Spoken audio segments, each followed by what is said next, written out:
The trend of 7 Walk Around the Moon songs continues.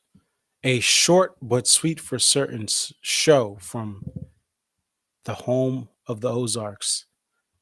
The D&B post show stream starts now.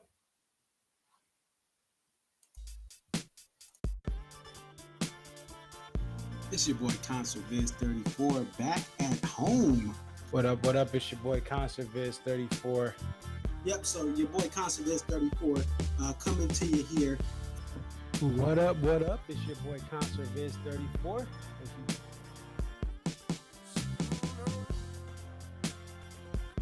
Aria. Okay, so this is Aria, and just tell us a little bit about yourself and about your love for the Dave Matthews Band. I've been a fan of the band since April 28, 1998. And if you recognize the date, that's when Before These Crowded Streets was released.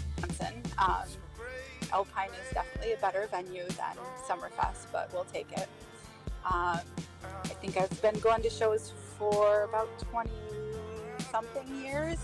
I always tell people, like, compare DMB to now to when I first started. And I got started, in my opinion, I feel like I got started late. Like, I was at the very end of the band's prime.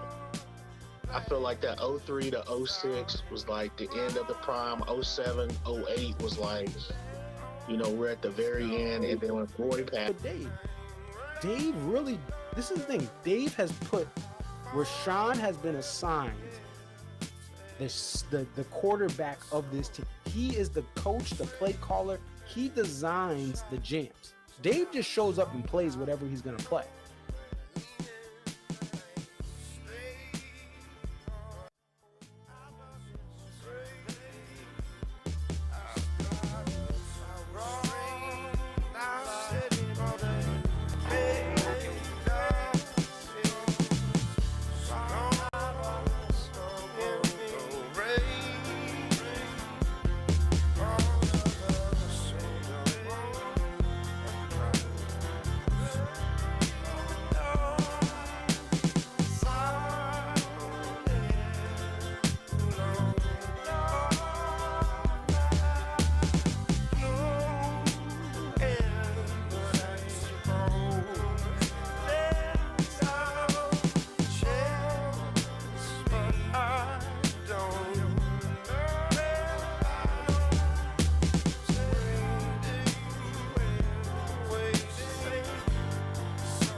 Arkansas, what up?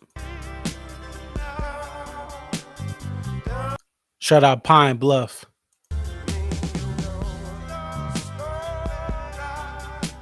Jonesboro, how y'all doing? Fayetteville, what's poppin' Fayetteville?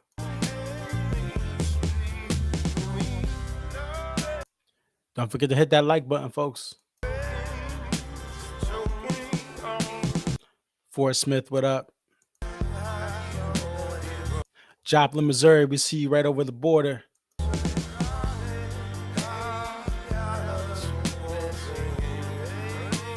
Tulsa, you're kinda close.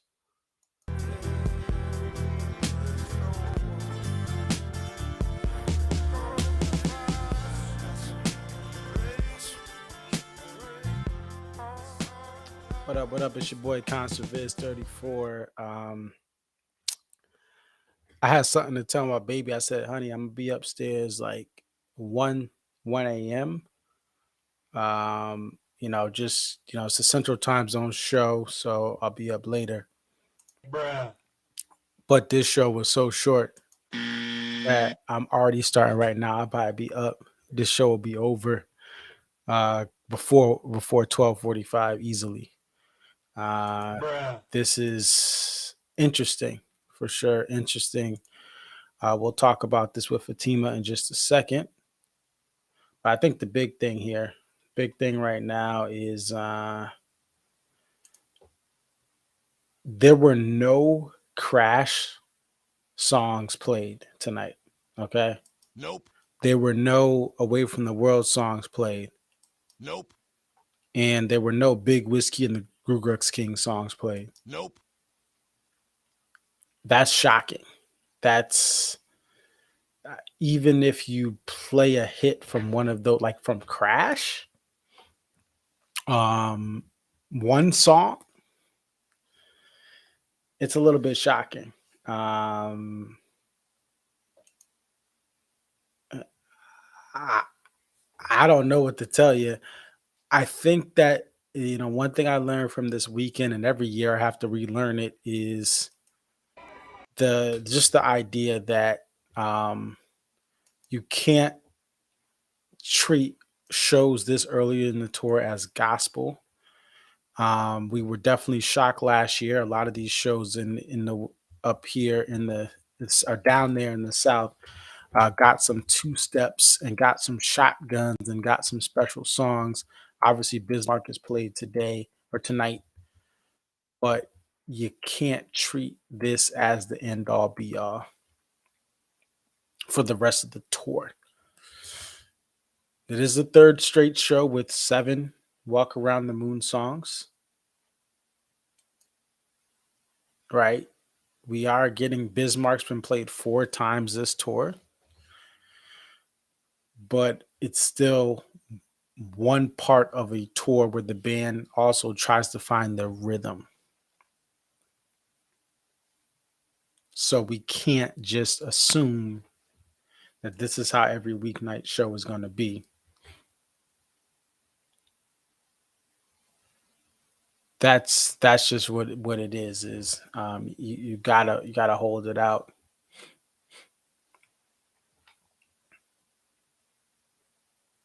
Alex says no Crash songs played in Austin in 2022. Yeah, that's the thing. Well, so it does happen where you don't have Big Whiskey, you don't have Crash, but to not have Big Whiskey and Crash. Now, listen, I want Big Whiskey to go away. And thanks for finding that, Alex. Um, I want Big Whiskey to go away, but it is shocking that you have those 2 albums plus Away from the World, which is not played that often nowadays, and I'm fine with that too. I love what they did with Sweet. Sometimes Rooftop comes back. I would love Drunken Soldier, but even with the great stuff from Away from the World, I'd rather them highlight the Busted Stuffs and Bismarcks or Sugar Wills or Shotguns. So yeah, this is where we're at. And what I want to do now is reach out to Fatima and get her on the line right away to talk about this. So let's take a look here.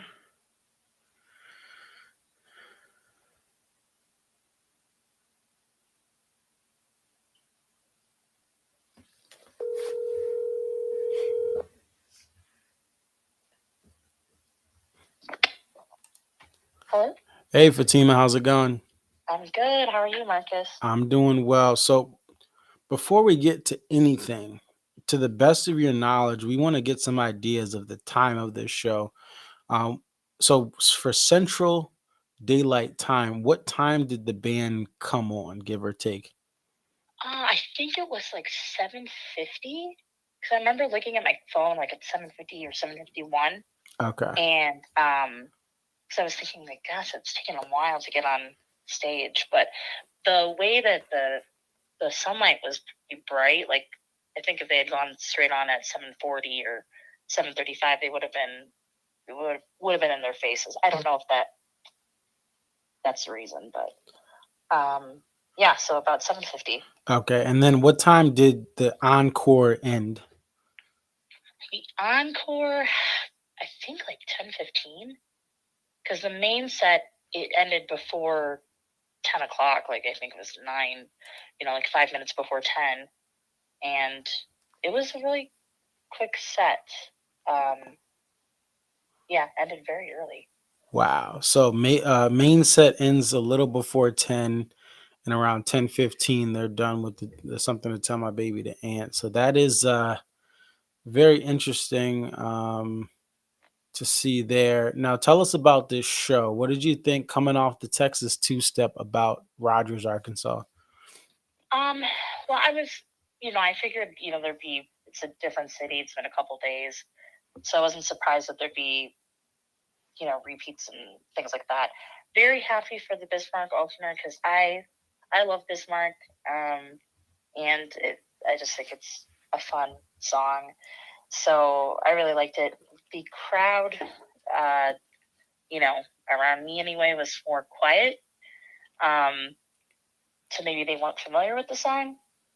And then they launched into Satellite, and I texted you this, and, immediately the crowd is like, which, it's a beautiful song, but I think for the casual fan, like, Satellite is more recognizable for them than Bismarck, right? Yes. Yeah. But I thought the flow of the show was a little,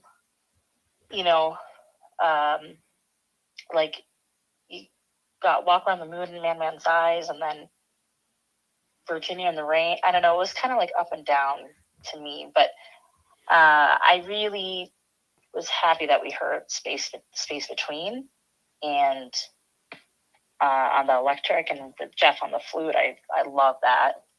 I don't know. What else? Pantala into Rapunzel was good, but we heard that last time too, and I felt like I was a little afraid they were going to go. I don't know. From what I could hear, it almost sounded like it was going to go a little bit off the rails, but that they I don't know, were able to catch it in time. But yeah, I really like the new songs a lot. All You Ever Wanted Was Tomorrow. Really like that. And the crowd went nuts. Like Jimmy got everybody up. And then when they went into Brook House, and Rashawn doing a solo again, like the crowd was like, I think that was probably the loudest they were, was when he was singing. Okay, so we got Jimmy getting the crowd going into Brick House. We have the Satellite appeasing the fans as well. Space Between on that baritone guitar, which is really cool. It's something he hasn't been doing since this year in a while. So the only thing comes after that. How did that sound now that we've got a studio version? How did it sound making its debut this tonight for this year at least? Yeah. Oh, they didn't play it. It's like the shows is starting to blend together because it's been right back you've been on the road. Yeah, so this is the Yeah. first time this tour they've played it. They played it last year a little, but first time this tour. So how did that sound? I thought it was pretty good. I really liked it. I'll be honest, like when I heard it, like last year on tour, I liked it okay, but hearing the studio version, really enjoyed it. I feel like it's a banger. I think to me it sounded great. Like high energy, and I thought it was a good mix. How did it sound to you? Oh, I didn't hear it tonight, but I love the studio version. I think the only thing in Ocean and the Butterfly are the two best produced tracks in my opinion. Maybe Monsters is up there too, but those are the two that to me just are the best on the album as far as production value. Yeah, I will. Yeah, I'll say that too. Like, I love the Ocean and the Butterfly, and just hearing it on the studio, it gives me that feeling the way, almost like how Number 41 studio version is. It's beautiful. Yes. There's nothing I would change about it. So it's on that level of like perfection of the sound and the quality. So I get that. And no, I really like the Only Thing. What else? I really like Monsters too, and I'm glad they played that today.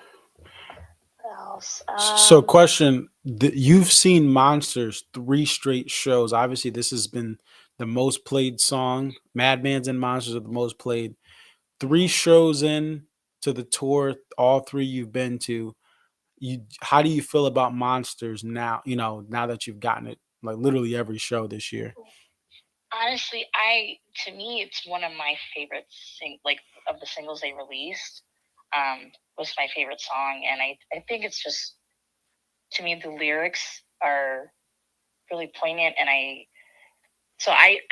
I'm not sick of it yet, and so hearing it at these 3 shows, and for me, I know I don't have any other shows ahead of me, so I'm grateful to be able to hear it, 3 times in a row. I'm fine with that. I know it might be, and plus again, like I know the expectation. It's like 3 different cities. They're expecting 3 different, crowds, right? The crowd from Dallas isn't all going to come out to Arkansas. And talking to people that I've met here, at the hotel and then at the show, a lot of folks from the Midwest and like Nebraska, Iowa. So, these kind of stops, like, a Tuesday in Arkansas, it's nice for people who may not be able to they're not going to be able to get to Chicago or Deer Creek or SPAC or something like that. Absolutely. And Michael is in the chat from St. Louis. Have some other pals in St. Louis, Steven, who comes on the show every now and then, and they don't have a show there. They don't have a show in Kansas City Metro anymore. Joplin, Missouri, Southern Missouri is right there, as far as Rogers. So you're absolutely right. This is a stop for a lot of the Midwest. That's the western part of the Midwest, as they don't have shows in their local city or even their local state. Even if they have to drive across the state, they don't have that. So it's a great point that this is really a show that this is in Northwest Arkansas, but it also is just south of a lot of the Midwest, and this is an area that had a lot of DMB shows. They've lost the lead shows, they've lost population, and I think that's why they've lost the shows. Some of you Midwest folks, we love you, and I loved going to the Midwest last year, and even I went to Kansas City in 17.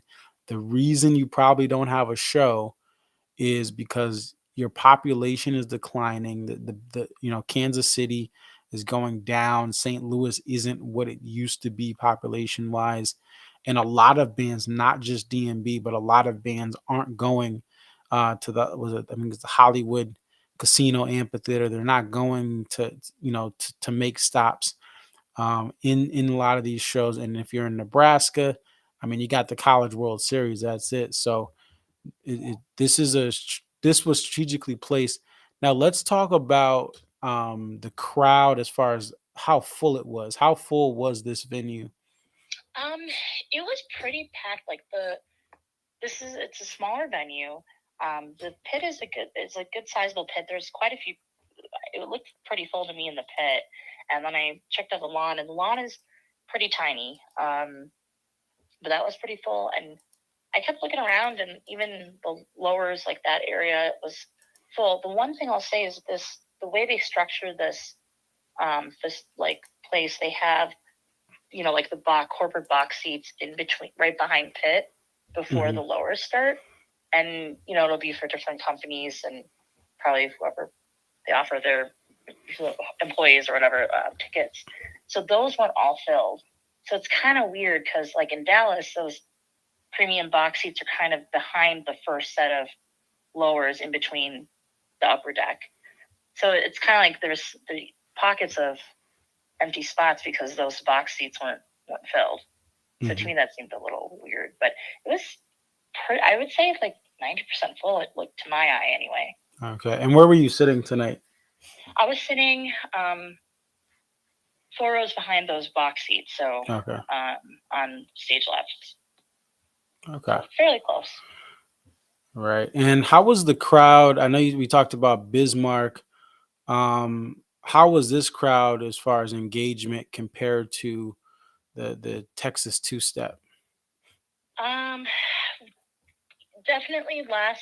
They were engaged. It was just like an ebb and flow, right? So for more well-known songs and older songs, definitely got the crowd going. But a lot of the new songs, people took a seat or went to go get beverages or bathroom break or whatever. To me, it felt like nothing will top the energy in Dallas. It was something special. It was a very much high energy, even with slower songs and things like that. It was a very engaging crowd. Okay. And that's expected midweek show in a small, obviously Dallas, Houston and Dallas are some of the biggest metros in the world, in the country. And now you have a small Rogers, Arkansas show. It's obviously going to be a little different as far as crowds and things like that. The next thing we want to go over is this encore. So there's something to tell my baby is played. How did you think that song landed with this crowd? Um, I think it was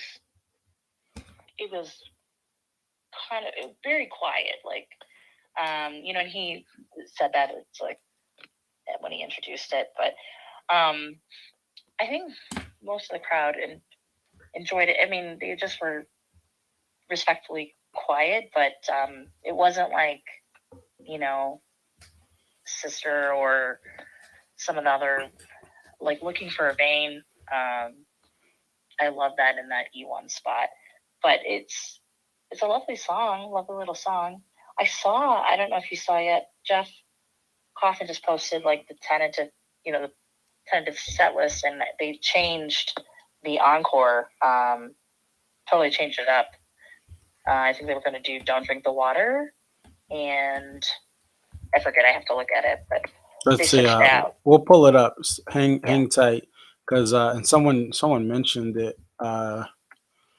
Someone mentioned it in the chat that don't drink the water, and I think it was something else. Let's see. We're gonna take a look on Instagram because Jeff, that's where that's where last year some of the Facebook and Instagram, that's where people were yelling at Jeff. Unfortunately, and I don't listen, know why people do that. yeah, because the thing is, Jeff isn't gonna be able to say, "Hey, Dave," he's not gonna be able to pull rank. Okay, so let's pull this up here. For those of you guys who are watching this, so we have Solo, Don't Drink. So Why I Am was supposed to finish. So they had a 3-song encore. Solo, Pick Whatever You Want, Don't Drink the Water, and then Why I Am, which would have been a big whiskey song. Yeah. So they cut those, and Oh, yeah, instead they you didn't say get anything Ants from Big Marching. Whiskey, did they? Nope, no Big Whiskey, no Crash, no Away from the World. So definitely a unique show. Now were you at Austin last year? I was, yeah. You also were at a show where they didn't play Crash, because they did not play Crash for the Austin show. Obviously they weren't playing 7 Come Tomorrow song. I mean, Walk Around the Moon songs. Even if you count the songs from the album, there weren't 7. So just definitely a unique thing. Everything else looks about the same. But yeah, Don't Drink and Wine. That's very interesting. And so you guys get an Ants Marching. I'm guessing the crowd was hyped for that. Is that? Oh yeah. It got everybody up. It's the most recognizable song, right? So Yeah. the crowd was super into it. And so the sound, how was the sound of the band tonight compared to the first 2 shows of the US tour? They I think overall they sounded pretty good. There were a couple spots where I'm like, oh, I think Dave missed like where he's supposed to start the verse, and I think in like Break Free too, it was sounded a little, there's just little missteps, like, in maybe because just been listening to this music for so long, and you just hear like, oh, I don't think that was supposed to go that way. But overall, though, I think they sounded great. Like, it's just, like I said, the flow of it was a little bit different, and but I know they have a show tomorrow, and right, they're going to be in Mississippi. Yeah. But I felt like the first 2 shows in Texas were a really good energy, and set lists and stuff. And what was your favorite song of the show tonight? Tonight, it's gotta be, well, that Bismarck opener, and I gotta say, like, Madman's Eyes, like, I've heard it a lot, but maybe I'm just paying more attention to Dave and how he's delivering the song, but he seemed very, like, I don't want to say angry, but like putting feeling behind the lyrics, I guess. So, Okay. And for me, hearing Virginia in the Rain again and Space Between, that's definitely the highlight for me. Okay, so that's your holy trinity in the name of Madman's Eyes, Virginia in the Rain, and Space Between. Amen. All right. And did you notice if there was like the poster sold out? Were there a lot of them hanging around? Were you able to see that? I stayed away from the merch tent because I spent a lot over the weekend, but I had no desire to get that poster. It just does not speak to me. Yeah. Yeah. So I didn't even look to see if it was still left over or not. Maybe someone will post it on one of the groups, but yeah. Yeah. And so you these are your 3 shows, the first 3 U.S. shows of the summer tour for promoting Walk Around the Moon. What are some takeaways you have from these 3 shows? I think I'm really interested to see. I'm excited for folks who have shows coming up and later in the summer to see how some of these songs evolve. Like, Monsters is awesome, and hearing Tim play that out, and I interested to see the newer songs like this All You Ever Wanted Was Tomorrow, and some of the other newer songs, like how they evolve and take shape. So because I think a lot of what's surprising is how short some of these sets are because the songs are shorter. So interesting to see if they can stretch it out. And but otherwise, I think it's enjoyable. Overall, I like this album a lot, and so I've never, followed a tour where they were promoting an album. So, and I think I've heard all the songs on the album live now, after hearing Something to Tell My Baby. So that's cool. Okay, yeah, I was gonna say, yeah, that's awesome though. You've heard the whole album and in 3 shows this year, and obviously last year you heard some of those songs, so that's great. You got the album tour, 3 shows, you get your full album, and just interesting. I'm looking at these timings of last Rogers, Arkansas show, which was on October 13th. It was rescheduled. And what's interesting, you have a warehouse that's 10 minutes. You have a Dancing Nancy that's 10 minutes. You have a typical situation that's 11 minutes. And I'm wondering if there are 3 songs that are 10 minutes from this set, 10 minutes or longer. Obviously, you have Jimmy Thing. I don't think Virginia in the Rain made it to 10. Crush would make it to 10. But I don't know if there's another song that was 10 minutes or longer. Not really. So it's maybe definitely like You Might Die Trying or Rapunzel, but I don't think it would get into 10 minutes. I think it would still be probably more like 7 or 8 at most. But yeah. So that's something that I'll be looking at the timing. But thank you so much, Fatima, for coming on. Safe travels back home. Thank And you. we always appreciate you. Always have supported the stream, and you always are willing to come on. So we thank you for that. Yeah, thanks for having me. It's been fun. All right, you take care. Bye. You too. Bye. All right, so that was Fatima, and we thank her for coming on there to go over the show. If anyone is going to the show tomorrow, please let me know if you want to be on. We'd love to add you on to the stream. Um, the other interesting thing is Dave seems to be preempting the crowd for some of these quiet songs in the E1. He did it in Mexico. He's done it in the States now. And I think this is just because obviously the crowds can be pretty chatty, or it's hard to focus the crowd in on some of these quieter songs from this album that he's doing. So that's another interesting thing, is that he is kind of preempting the crowd.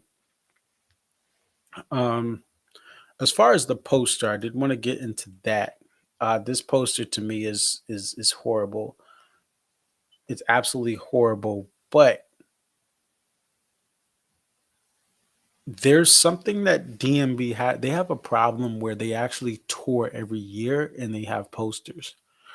You know, the Grateful Dead didn't have posters in frequency in the 70s and 80s. Fish, to my knowledge, did not have. I mean, obviously they've been playing since the 80s. They didn't always have posters until later in their career. But DMB in this current era, the last 15 years, actually last 10 to 12 years, especially the last 10 to 12 years, they've had, many years, 30 to 40 plus dates, if not more, and most of these shows have posters. So that's why Methane, which was produced this poster, is tasked with filling in a lot of these open holes.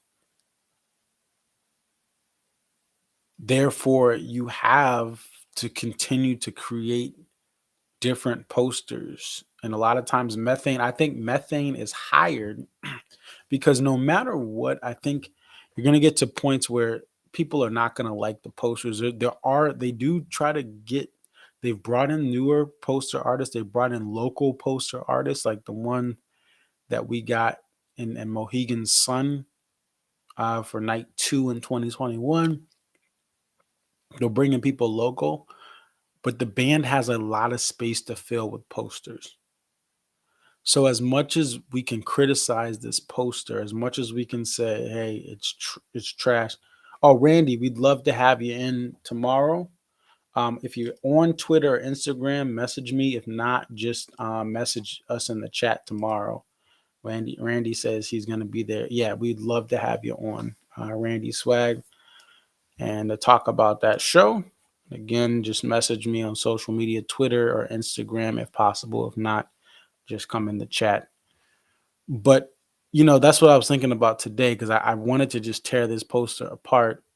And I also want to respect that sometimes posters that I don't like, that I think are a little odd or not my type of odd, because I do like some unique or weird posters too. But like something like this, I would never buy. So it's tough because everyone has different tastes. But I mean, I think overall, most people don't like this poster. Also, if they're going to have a throwaway poster, this is a great show to do it. No offense to the people who went to this show. This is a midweek show in the South early in the tour. When you get to the midweek shows out in the East Coast, sometimes you do have these throwaway posters too, but these are posters in areas with higher concentration of fans, and also they're more desired shows. So you want to put your best posters up this weekend for opening weekend, just like they do many times. They have two big artists come in that have been loved by a lot of the fan base. You have Slater, and then you have Mumford, Dan Mumford, for the Dallas show. So we'll see what happens in South Haven, what type of poster we get there. But a lot of times they're saving their ammunition for the weekend shows and the larger shows. And sometimes you do get a great poster in a small show. And I've seen some posters that I personally love that are in the middle of the week. And some of them, sometimes like they'll be out in some of the fall tour and the summer tours out in the West Coast. I'm like, wait, this people call in, like the poster there was stacks left. I'm like, I would have took that poster, right? So it does vary. And yeah, so that's the poster thing. I just, yeah, it is what it is, right? Um, the next thing I didn't want to do that. I want to take a look here. The seven songs, right? So you have seven songs again. Now, what's different about some of the albums that have come out, like Away from the World came out in September. So we looked last stream at some of the shows in 2012, and you didn't have a lot of plays of Away from the World songs early in the year around this time when I went to my first show, May 25th, 2012. But as they went to the winter tour, right, after, the fall and the winter shows after Away from the World came out, they played those seven, and one time they played eight plays in one show.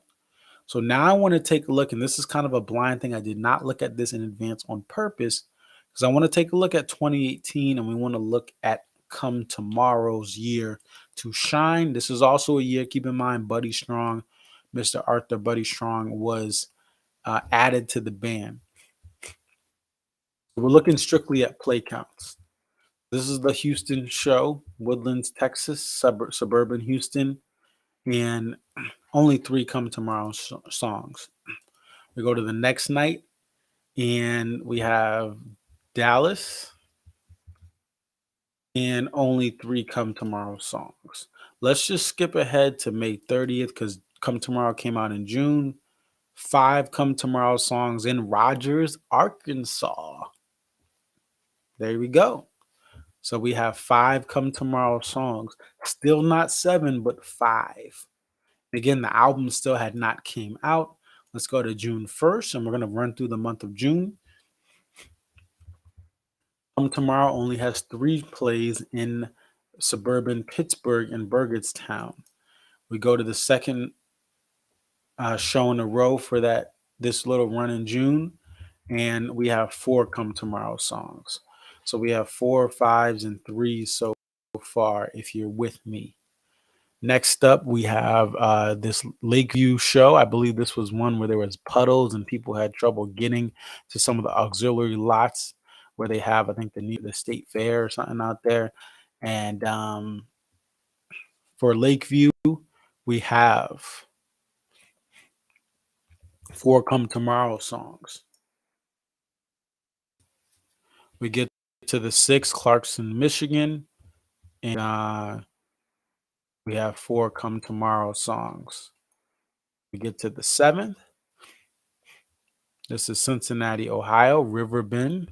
5 Come Tomorrow songs, and we're getting closer to Come Tomorrow, which was released on June 8th, 2018.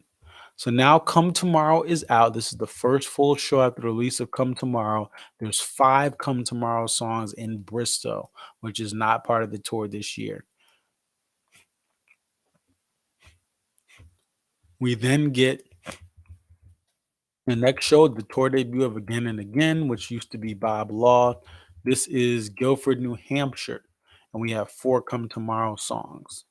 So even after this album is released, we don't have 7 of these songs busted out. Come Tomorrow, 4 for Guilford Night 2. So that's a 2-night stand. Now we're going to go to the 15th, Camden, and Come Tomorrow has 4 songs played night 1. And here we go. This is our first one over 5. This is June 16th, 2018. And we have 7 Come Tomorrow songs. And what's interesting is this is after night. This is night 2 of a 2-night stand. Samurai Cop was played both nights of Camden in 2018. Now, this was a thing that happened in some of the older years in the mid 2000s, early 2000s, especially in the 90s. But this deep into the band's career, to have a repeat was uncommon. For it to be Samurai Cop was definitely controversial here. So you really have the first night again. We have 4 songs, Samurai Cop being repeated. Come on, toward song debut, right? And Whitfield guests with the band. I saw him in June of 2013 at one of my, I think it was my 3rd or 4th. I think it was the 4th show. But Mark Whitfield guested on that. So you have 4 night one and 7 night two. And Alex, you're right. 2018 was a tough tour, and to be fair, Buddy was learning the material. They had lost, they had or Boyd and the band had parted ways. Six Come Tomorrow songs. I was at this show in 2018, and we have six Come Tomorrow songs. Now, what's also interesting is I personally think, because we're gonna go to Hartford next. Virginia in the Rain doesn't is an outlier in Come Tomorrow. So is Black and Bluebird. These are two songs that I really love that didn't get that much play after this 2018 tour in the full band variety. So we're gonna go to the next show. Six that first night, and then 5 the next night, including a repeat of Samurai Cop. Yep, just as was common, 39 plays in the tour. I got Samurai Cop back-to-back nights for this tour in 2018. Got my first, was it stand up? Was stand up in there? This is actually one of the last times I've heard Captain. I think this was the last Captain, first Captain since 2015. But when I look at a show like this, okay, Black and Bluebird is a song I really love. This is one of the last Black and Bluebird plays, full band. I think really after that, yeah, because if we go to the all time, they played it 623, and these are full. Yeah, that was the last Black and Bluebird. 220 and 217, right? Because that is Dave and Tim, right? That's in Mexico. That's in Mexico. So we gotta give me a sec here. Let's get to the bottom of this.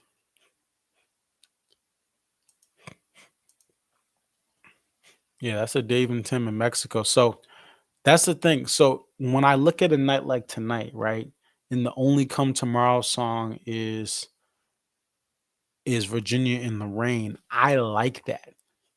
I would love Black and Bluebird and Virginia in the Rain to be the only songs that are in frequent play from Come Tomorrow. Why? First off, these songs have not been played full band variety in a while consistently. And also, when it comes to Black and Bluebird and Virginia in the Rain, these are songs that I look positively upon Come Tomorrow, an album that really I think is okay studio. Not my, it's at the bottom of my favorite studio albums, but it's okay. It's bearable. But the songs from Come Tomorrow Live, in my opinion, again, just in case people forgot, yes, you can have a different opinion than me, right? I understand people have different opinions, but a lot of the Come Tomorrow songs I just don't like. So, but it is also, regardless of my personal preferences, when you get songs like Virginia in the Rain in rotation, when you get a song like Black and Bluebird to come back, when Bismarck comes back like it has, even though it does not have a studio album home, it is a positive thing in my opinion, because these are songs that went away and now we're getting them again. And these are also songs that I think are great for the set. Do I and that's really what is positive about that. But interesting look there. Look through some of the June shows and May shows from 2018. As Alex said, a rough tour, but indeed there were things we were able to find there. As far as looking at the stats, still unique. I think this Rogers show is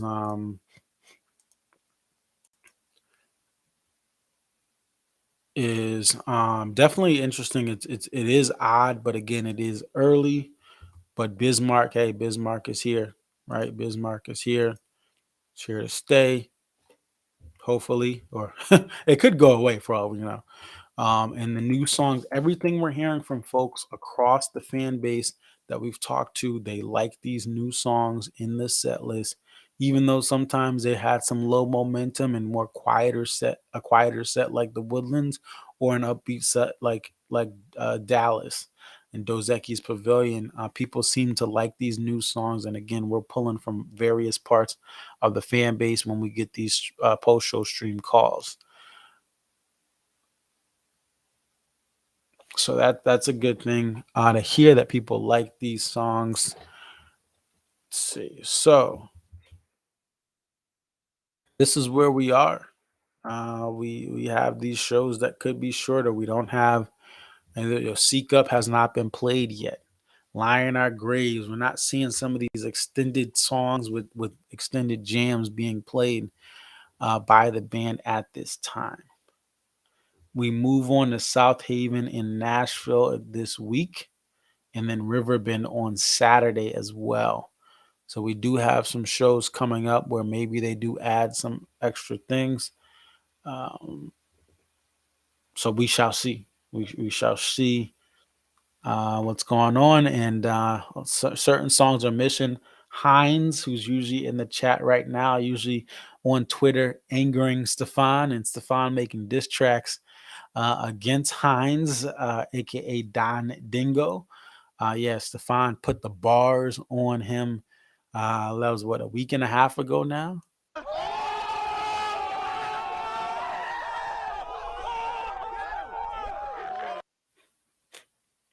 Yeah, so if you guys know, let's see, we'll pull up that Stefan tweet. See if we can get that up here. I did talk about this on Instagram, and I'll pull that up next. But there is an opportunity for DMB to, if they can get that number one spot, they would kick off a streak, uh, and this streak would be just similar to what they did in 1998. Where is the? Oh, here it is. Here's Don Dingle, aka Hines. Right. So let's take a listen here. We have, this is what Hines says: you can't put Bismarck on the shelf. For me, you can put Bismarck on the shelf. For me, it does nothing for me personally. I don't have to like it because you like it. Blah blah blah. Just play Squirm. Don Dingle let you down. Trademark.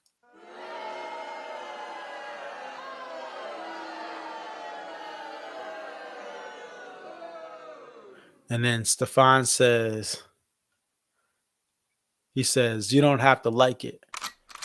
And you come here to complain. But we'll still play it because the song bubbles like champagne. Dingle's opinion is single. Might be liked by a few, but Bismarck is a vibe that is loved by a lot more fans than just you.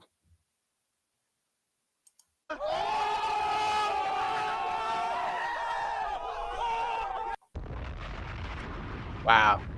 I mean, that was that was that was pretty. That was a pretty brutal beatdown of Dingo there by Stefan. And yeah, it was game, set, match. Now let's go to this. Let me get up that IG again if I can find it. Let me just pull it up. Give me one second. I'm gonna pull myself up and then we'll get the IG set up. Oh, here it is. Okay.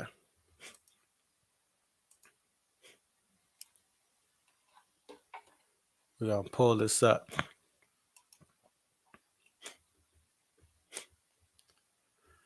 All right. Shout out to Eric Alper. He actually followed me. Wow. I was like, oh, you following my account? Little old me. All right. So here's what we got here. We got Dave Matthews Band Can Do Something It Did. So Morgan Wallen's One Thing at a Time clocks an 11th consecutive and total week atop the Billboard 200 albums chart.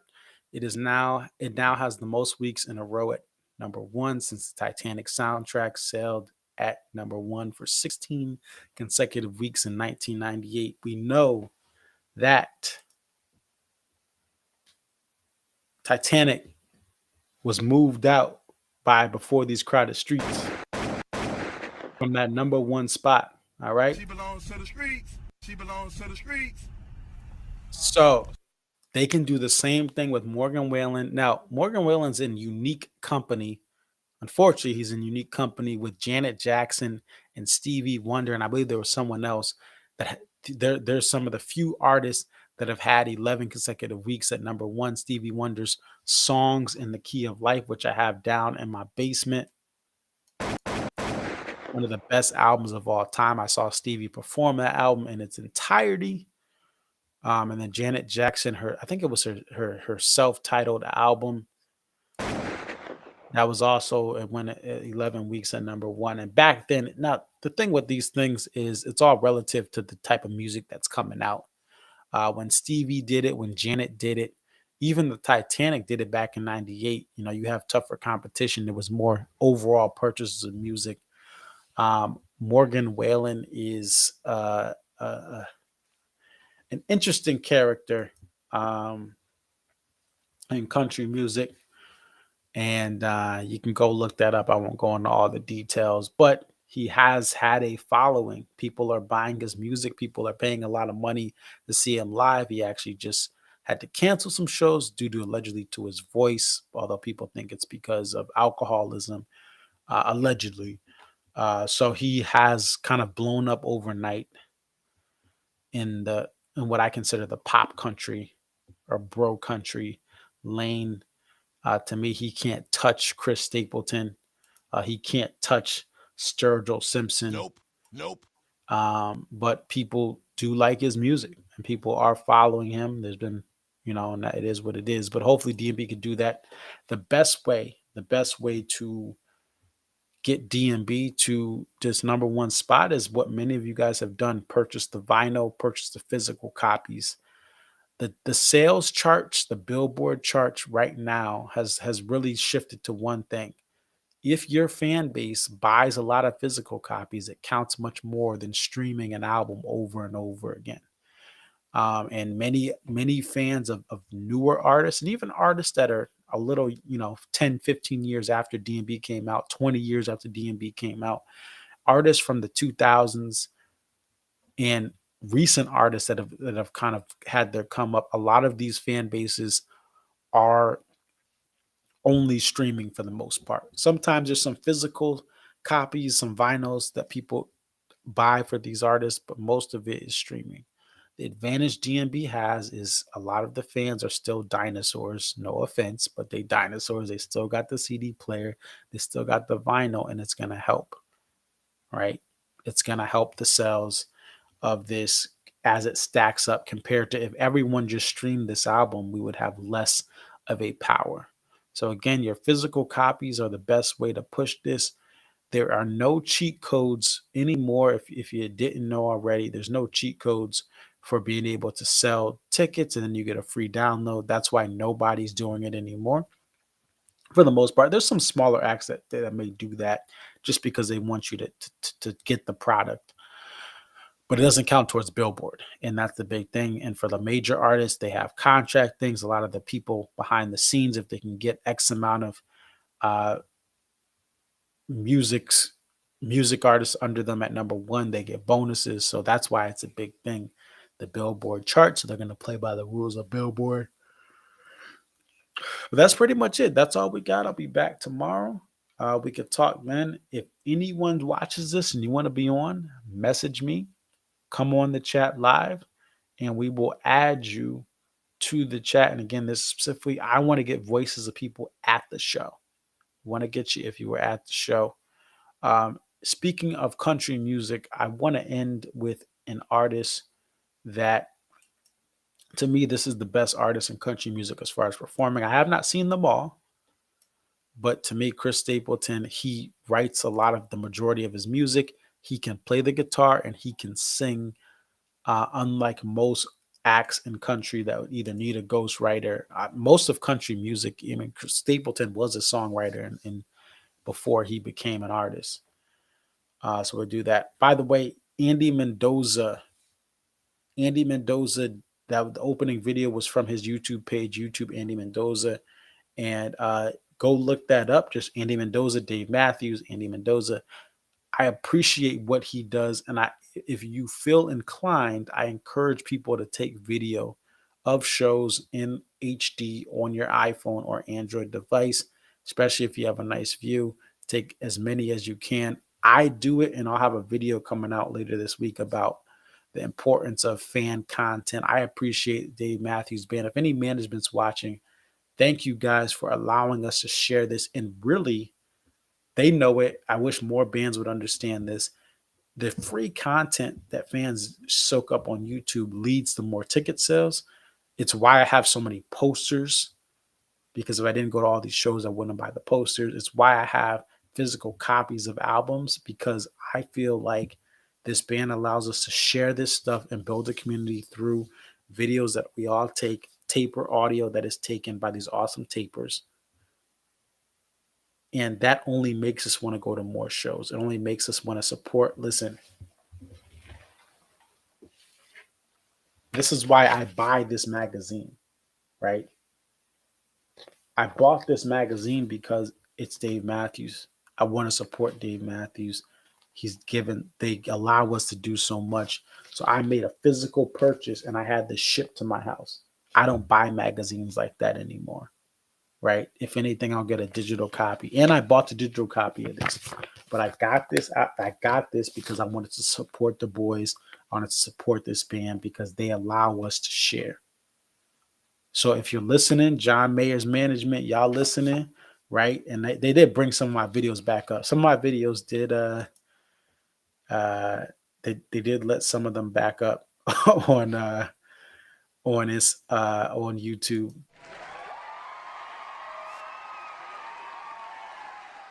Boy, from some of the bands.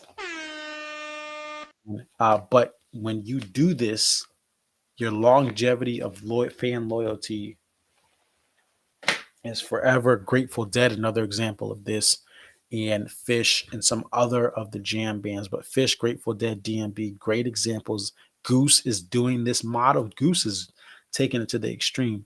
You build loyal fan bases. You build people that will buy your stuff by allowing there to be fan subcultures of trading tapes, trading videos, and the amateur quality. And then when you put it to high definition, when you put it on the streams, people will, if you build it, they will pay. So yeah, that's all I got. Let's end with a song that is tied to the state that the show was in tonight. This is Chris Stapleton, Arkansas. I took this video on July 28th, 2021 at Guilford, Bacon, New Hampshire Pavilion. This was the first show post-pandemic that Chris Stapleton did. And this song is called Arkansas. Thank you guys for watching. Hit the like button. Share this with a friend. Follow me on Twitter, Instagram, Conserviz34.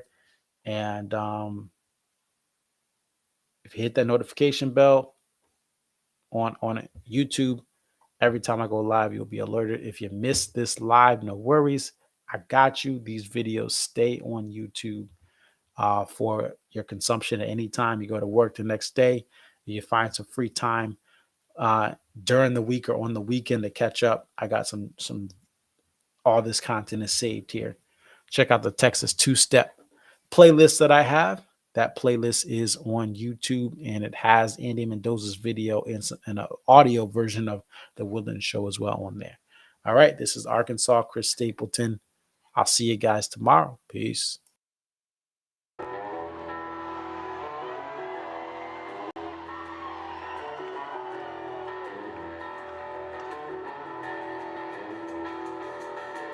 To the